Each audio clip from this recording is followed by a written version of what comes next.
téléphoner. Il y a un temps pour chaque chose. La vie, elle, ce n'est pas rose. La fin du monde est à 7 heures. Nous sommes 3 heures après la fin du Le ciel monde. s'est enfin mis d'accord. Éliminons de l'univers la race humaine par la mort. La parole est à Jupiter. Envoyons donc un météore sur cette engeance que j'aborde. Sauf sur Gertrude que j'adore. Alors, tout d'abord, des nouvelles des jumelles Labrèche. Bonne année, Granny! Pareillement, gros gland. Oh. Bon, cette année, vous savez, s'annonce des plus difficiles. Hein? Oui. Chaque jour nous rapproche de plus en plus du nouveau millénaire et inévitablement, évidemment, de l'apocalypse. Oui, moi, j'ai tellement peur du bug. Ah oui? Ah oui, les ascenseurs vont s'arrêter, les avions vont cracher, puis le beurre va être mou! Le beurre va être mou! Rose. Le beurre va être mou! Le beurre va être mou! Le beurre va être mou! Le beurre! OK, Rose? Oui! Le beurre va être mou! Est-ce que ça va? Oui, ça va mieux là. Good. En effet, cette éventualité nous inquiète au plus haut point. Reviendrons-nous le 31 décembre prochain, par exemple, à cause de ce fléau informatique, à la grande noirceur du Moyen Âge, obligés à, je sais pas moi, se brosser les dents avec des fémures de porc ou à lancer nos besoins par les fenêtres? Ah, on n'est plus supposé faire ça? Non! On va être atteint de la petite vérole, attaqué par les sarrasins et le beurre! wow. J'ai failli me lever. Hein? Oh, ouais, reste assis. Oui, reste là. Oui, je vais essayer de rester là. Mais j'ai très peur de Paul Sarrazin, pas de farce. Moi, un animateur qui ressemble à une nageuse est-allemande, ça me fige, ça me pétrifie. Regardez! Elle était en forme aujourd'hui, toi? Oh, I'm right there, baby! Oh! Show C'est ça. Il business! ne nous reste plus donc qu'une solution. Lancez nos besoins par les fenêtres! Non! Priez, prenons-nous par la main. Prions le Sauveur qui a donné sa vie pour acheter nos péchés. Oui!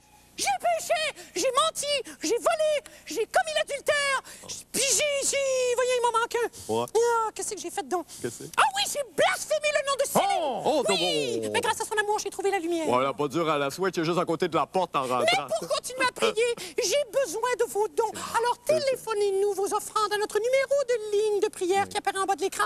Grâce à cet argent, notre communauté a déjà permis de sauver de nombreuses âmes avec juste 5 piastres! On a envoyé une Africaine au cinéma un mardi. C'était quoi le film? Ouais. Babe, un cochon dans la ville. Mais elle a rien compris.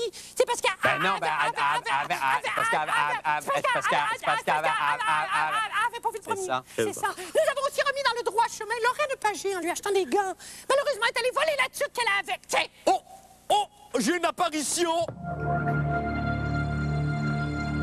Bonsoir et bienvenue à Dossier Mystère Gay.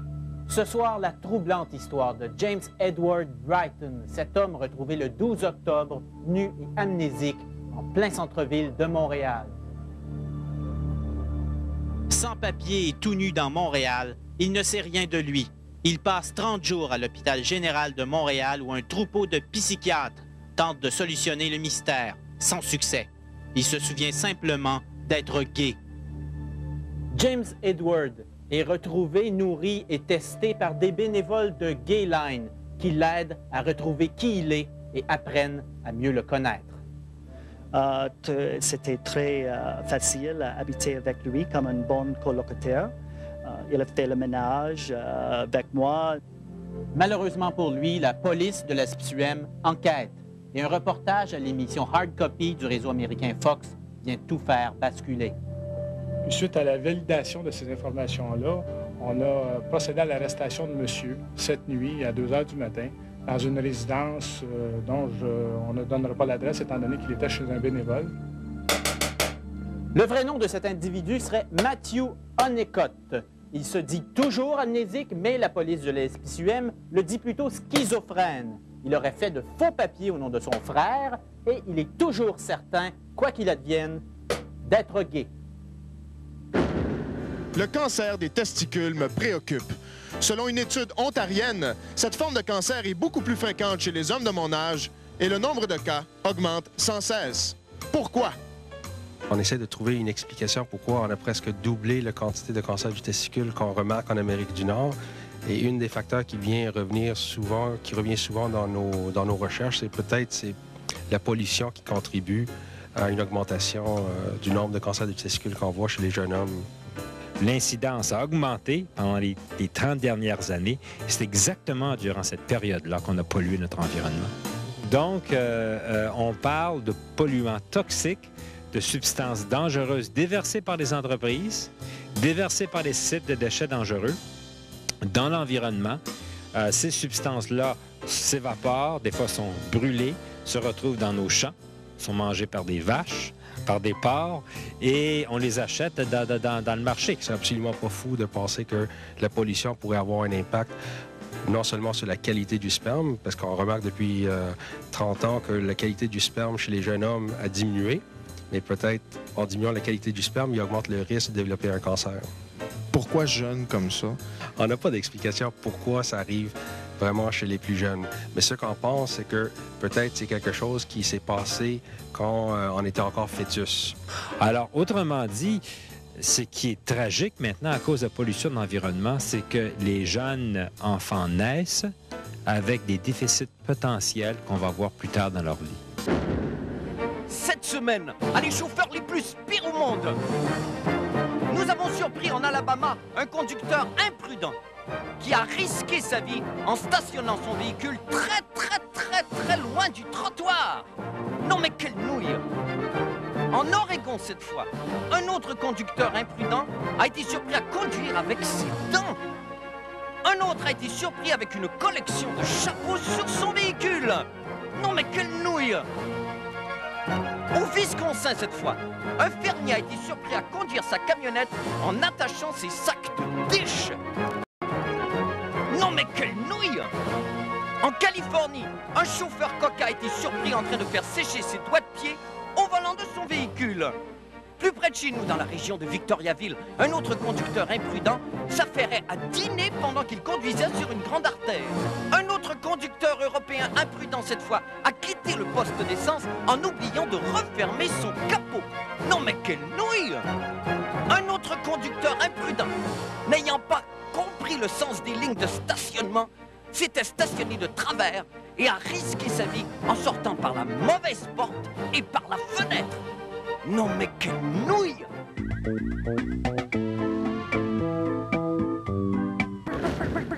Nous sommes de retour à des chiffres et des nains. Nous accueillons maintenant notre deuxième concurrent de la soirée qui nous vient de la jolie région de Villefranche-sur-Mer. De Toulon. De Toulon, pardon, et qui se nomme Monsieur Bruno Blanchenois, c'est bien ça? C'est exact. Vous êtes agronome, Monsieur Blanchenois? C'est exact. On enchaîne avec le premier jeu.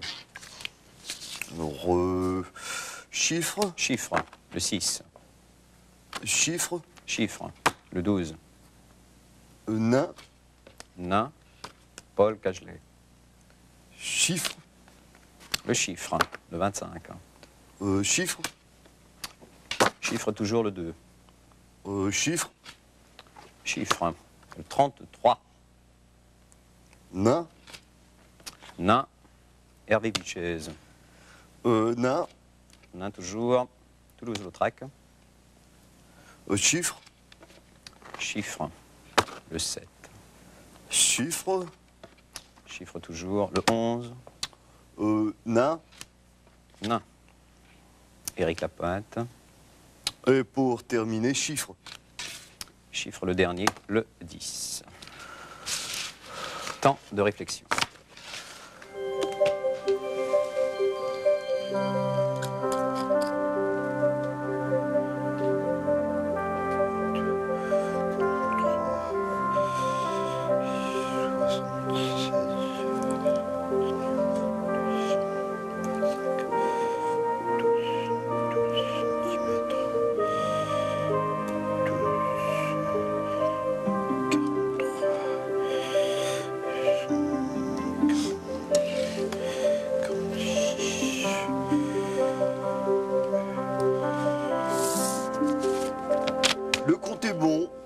Très bien, le compte est bon. Allons-y, Monsieur Blanchenois.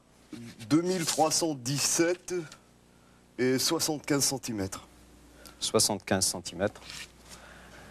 Eh bien, voilà. Eh bien, ce n'est pas si mal. Vous faites 10 points, mais vous êtes quand même 20 points derrière tout le monde. C'est pas fort, Monsieur Blanchenois. Mon jeu de la merde. Voici Super Jean-René Osborne, cascadeur kamikaze de réputation internationale qui s'apprête à tenter l'exploit impensable d'approcher d'une pompe à essence avec un téléphone cellulaire allumé sans exploser. Ouais, maman, reste en ligne. Bonne chance, Super Jean-René. Oui, je m'approche. Je suis présentement à 10 mètres. Une tasse d'essence vaporisée et enflammée, c'est l'équivalent de 5 bâtons de dynamite. On joue pas avec le feu. 5 mètres! 3 mètres! Je suis à 3 mètres! Rien n'explose! Je vais essayer avec le lave-auto! Le lave-auto n'explose pas! Il n'explose pas! Je retourne! J'ai réussi! J'ai survécu! Par moment, j'ai cru, hein? J'ai cru que ça explosait. L'essence en soi, c'est naturellement un produit dangereux, mais c'est pas un produit qui est si facilement inflammable qu'on pourrait être tenté de le croire. C'est beaucoup plus les vapeurs d'essence qui sont dangereux. Et il faut voir que dans une station d'essence, on est à l'air libre. Mais Super Jean-René Osborne en remet et tente une deuxième cascade avec cette fois 2 téléphones cellulaires allumés. Maman, t'es toujours là? 5 mètres! 3 mètres! 2 mètres, je suis à côté de la pompe! Je reste là, à côté. À côté de la pompe, je parle. Rien ne se passe. Je n'explose pas. Donc, avant de mettre une mise en garde sur les cellulaires, il y a encore beaucoup de gens qui laissent tourner leur moteur quand ils font le plein d'essence. Il y a encore des gens qui fument quand ils font le plein d'essence. Même des pompistes le font parfois. Donc, il y a des attitudes beaucoup plus dangereuses. En tout cas, à première vue, il nous semble. Incroyable! Super Jean-René Osborne pousse la témérité jusqu'à tenter une 3e cascade avec cette fois-ci 2 téléphones cellulaires allumés et un grille-pain électrique du jamais vu. Admirez le courage de cet homme. Ici une tâche d'essence! J'approche le téléphone! Rien ne se passe! J'ai réussi!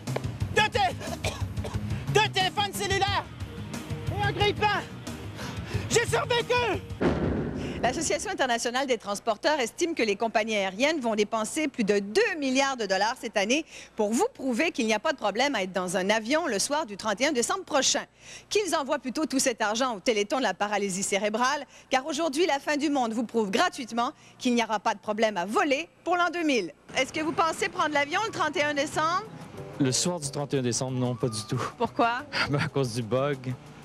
Ça, c'est pas chute, c'est un peu moussé que ça. Ah oui? Oui, voilà. Mais il paraît que les dirigeants de British Airways vont tous prendre l'avion ce soir-là pour nous rassurer. Ça vous rassure? Bon, ça me rassure. Peut-être des employés kamikazes? On sait jamais, oui.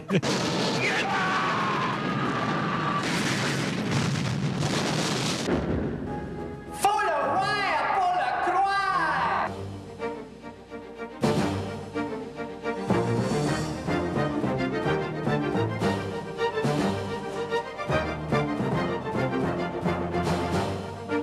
Hey, du papier! Merci! Bon, Oui! merci!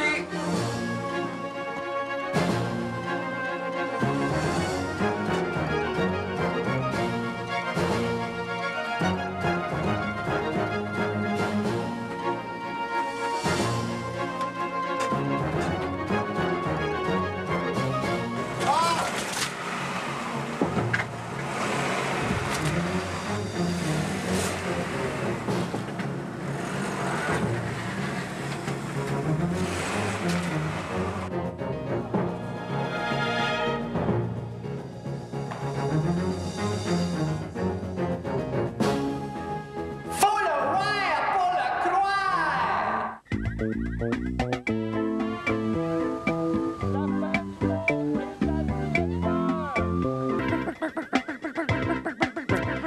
La fin du monde en bref. Une couturière polonaise, Mme Stawola Wola, a eu la surprise de sa vie lorsque, pendant une mammographie, le médecin a découvert qu'elle avait 4 aiguilles dans un sein. La dame, qui cherchait activement ces 4 aiguilles depuis plusieurs années, ne s'était jamais rendu compte que celle-ci était dans sa poitrine. Alors, pour en savoir un peu plus sur cette étrange histoire, je rejoins immédiatement à Varsovie, via satellite, la couturière aux 4 aiguilles, Mme Stawola Wola. D'abord, bonsoir, Mme Wola. Madame Wola? Voilà. Voilà, c'est ça. Alors donc, vous avez vécu... Oui, vous avez vécu des années avec 4 aiguilles dans un sein, selon la nouvelle, en tout cas, qu'on vient de lire. C'est parce que je l'avais pas vu. Ben non. Je l'avais pas vu. Ben non, je présume. Non, ils étaient là. Là, au bout, Ah, là-bas, mon là. Dieu. Oui. Oui, j'ai... Mais, votre... Attendez, Il y a quelqu'un... Je crois que c'est mon mari. Ah, ben c'est ça. La rue... Non, c'est pas mon mari. Saint-Hubert, c'est où? La rue, c'est de ce côté. Ah, OK. Moi, j'ai... Excusez. Non, ça va. On va juste prendre mes morceaux de bois. D'accord. Bon. Madame Ouellet, il n'y a pas votre mari à qui est arrivé quelque chose de semblable, oui, je pense? Oui. C'est mon mari, oui. Oui. Attendez. Albert. Albert, il est là. Albert. Oui. Ça, c'est votre mari? Je lui dis au monsieur, je lui dis. J'ai déjà eu de l'eau dans le coude. De l'eau dans le coude? Hey, je suis plombier. Ah. Bon, ben c'est ça, merci. Selon un sondage publié dans la Gazette des femmes, 92 % des femmes seraient insatisfaites de leur poitrine. La fin du monde, connaissant mon grand intérêt pour le sujet, m'a demandé d'enquêter. Alors moi, je trouve que 92 %, c'est très fort. On m'aurait dit 60, 70 à la limite, j'aurais pu y croire, mais 92 %, j'ai beaucoup de difficultés à acheter ça. Est-ce que c'est un chiffre réaliste? C'est une recherche américaine, mais nous, on travaille depuis des années à faire des animations auprès des femmes, et effectivement, beaucoup de femmes ne sont pas satisfaites de leur sein.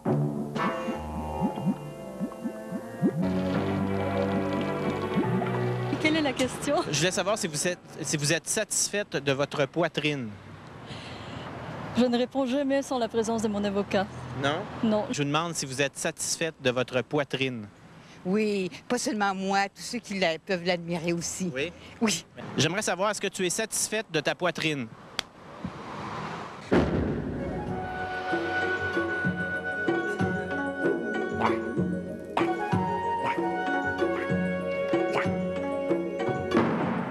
Aubergiste, tu me donnes à boire. Tout de suite.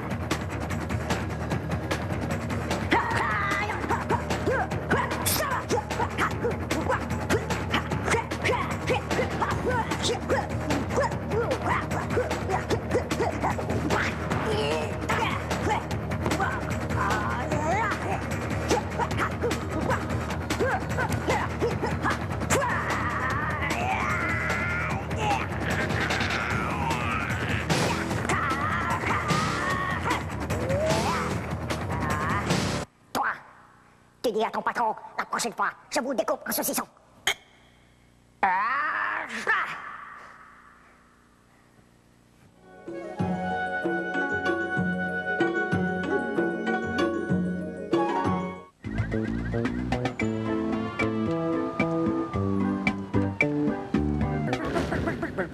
Une chanson que j'aimerais dédier à tous les enfants de la Terre.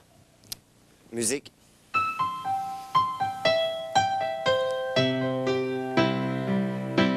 C'était un gorille qui n'avait jamais eu de la peine. Là y est arrivée la fille et des scientifiques aux yeux de haine. Lui qui ne connaissait que le ciel bleu et la jungle des amoureux. Un gorille qui voulait vivre, qui ne voulait pas mourir.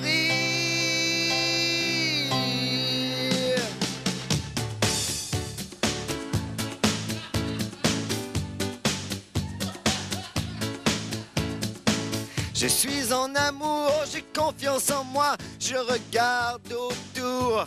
Je sais que tu es là car tous les jours, 24 heures, ça fait King Kong dans mon cœur.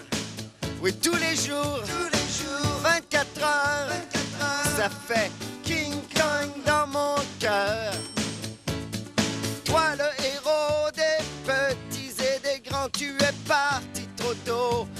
n'a pas eu de temps de s'aimer. S'aimer confortablement. Mais je te pardonne, oh oui, King Kong. Je te pardonne, car tous les jours, 24 heures, ça fait King Kong dans mon cœur. Tous les jours, 24 heures, ça fait